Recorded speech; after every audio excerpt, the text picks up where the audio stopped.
Imagine having something happen to you that you can't even remember, but yet it still affects you for the rest of your life. Just ask Luke. He can tell you all about it.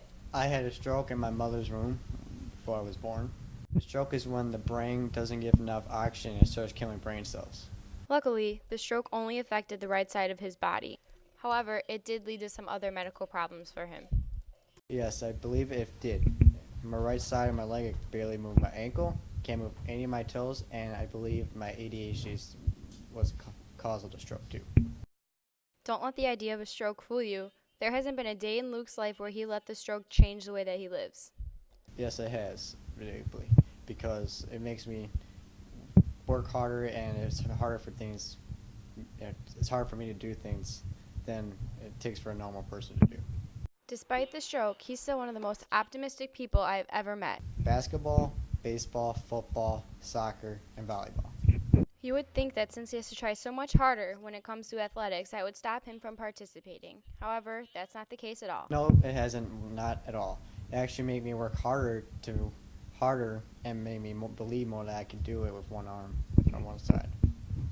Despite any disabilities, Luke has still developed a passion for sports. Football, because it helps get my right side stronger, and it helps out conditioning too. Fortunately, he doesn't let the stroke affect him at all. It hasn't at all. I believe that my outgoing figure it wasn't affected by the medication at all. Obviously, the stroke has played a huge role in his life. It did a little bit because there's some things in the world that I'll probably not be able to do, but I know I can still do the things, just gotta work harder at it. Luke has an inspiring story, and despite any setbacks or hardship that he has, he still gives his all in everything he does. He's my brother, and I'm proud to say that he's someone you should know. Someone you should know.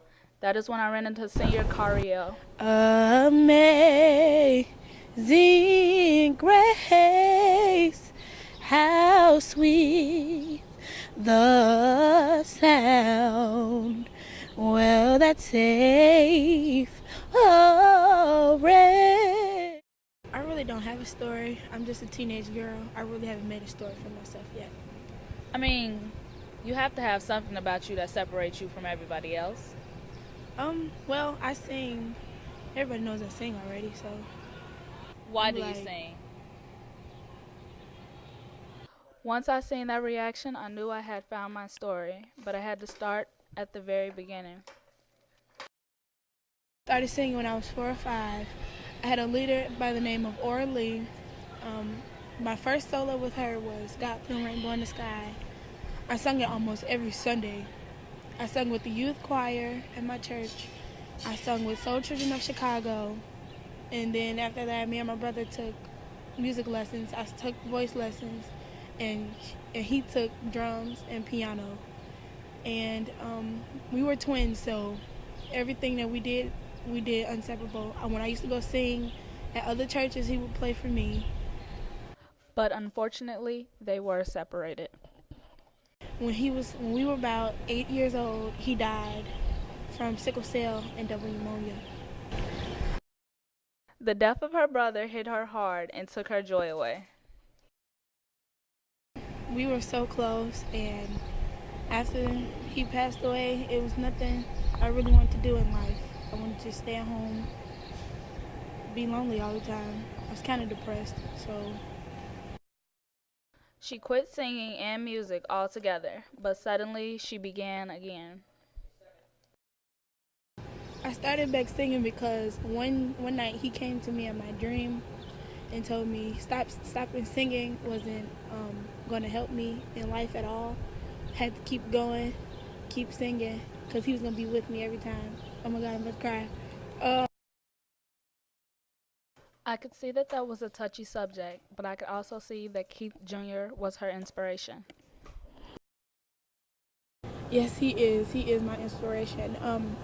So me and my cousin were starting this foundation inspired by him and inspired by sickle cell anemia kids. And I go see him all the time for his birthdays and most holidays when I'm at home.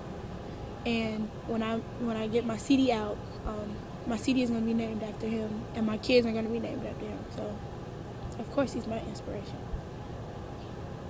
Singing has blessed Cariel and gotten her to where she is today. She has traveled very many places. Well, I have sung with Jennifer Holliday, Jennifer Hudson, Mariah Carey, Whitney Houston, R. Kelly. I've been to Italy, Israel, Norway, Sweden, and Nigeria. So what do you plan on doing in the future with singing? I'm like I said, I'm planning on making my own CD. I want to go over the seas again and go sing in different languages, learn their language, and I like to open up a music school, a vocal school, here in the United States, all over the place. So yeah, that's what I plan on doing. Like me, I was lost, but now I'm found, was blind. Cariel is a prime example of how tragedy hits, but you can never let it hold you down from doing what you love and becoming a better person. For BDTV, I'm Linnea, and Cariel is someone you should know. School through the years. But if you knew the story and struggle this one student athlete went through to get at his level, you'd be amazed. Ulysses, only a junior at BHS, who came to this country with nothing, has had a great journey to make it where he is now. Well, I was brought to the United States from Mexico at 8 months, and I came here. I've been living here my whole life. I started playing soccer at the age of 4 till now, and at the age of 6, my parents got divorced, and it was real tough for me to understand what the reasons were. But I got through it. I kept playing my game that I really love, and I moved on with my life. And both of my parents supported me with the sport, taking me to every game. As a kid, he was born around soccer. The ball was naturally around his feet. My first team I started off was a team in Blue Island. It was a little small team that the name was Club America. And then throughout the years, I started moving to better clubs. And a team came along that I really wanted to join that I couldn't really afford. And they came to look at me a couple of my games, and they decided, you know what, this kid has talent. He deserves to be on the team, and they did a couple things for me, and now I'm on the team with Raiders FC. Everything was going well for Ulysses. His future looked promising. Could things really get any better in high school? Well, going into high school, I knew it was going to be tough to be on the varsity soccer team, so I had to put in effort and just practicing hard. And then when I found out towards the end of the season that I got all conference and all sectional, it was a good feeling, but I knew it wasn't the end of it because it was just the beginning. With sophomore year around the corner, Ulysses was focused on the next challenge, All-State. Well, how I prepared was mentally and physically, going to practice every day, hitting the weight room, and just knowing that there's other players out there that are trying to come after me to be better than me. So that was in my mentality. I was working hard, and it was just a great feeling knowing as a sophomore, and all I knew was just to keep working harder and harder to get another award of those and to stay humble. After the honor of being named an All-State soccer player, something tragic happened, maybe changing his whole life. When I broke my ankle, it was one of the saddest moments in my life. It was one of the experiences I didn't want to go through. It was painful. I was out through a whole year. I gained a lot of weight. It was hard to, I've been working till now, working to lose the weight, to get back at it. An injury could have been an easy way to make an excuse and stop, but that didn't stop him.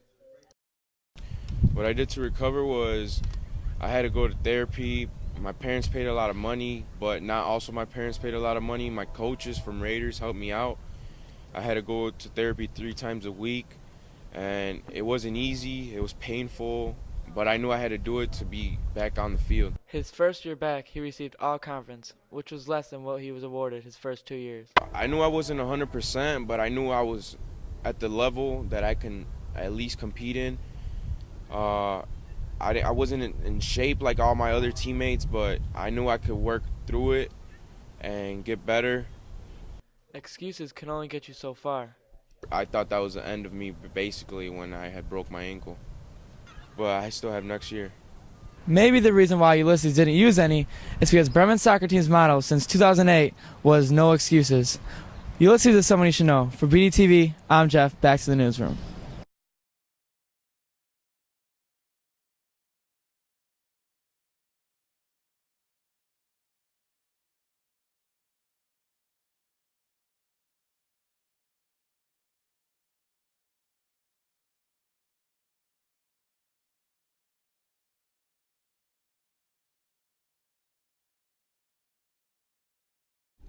Young, talented, intelligent. These are just some of the words used to describe so many of the students at Bremen High School. Amongst the crowd of crazed teenagers, however, is one person that stands out from the rest. As only a junior this year, Allison is ahead of the game with a 4.0 GPA and is currently number 1 in her class.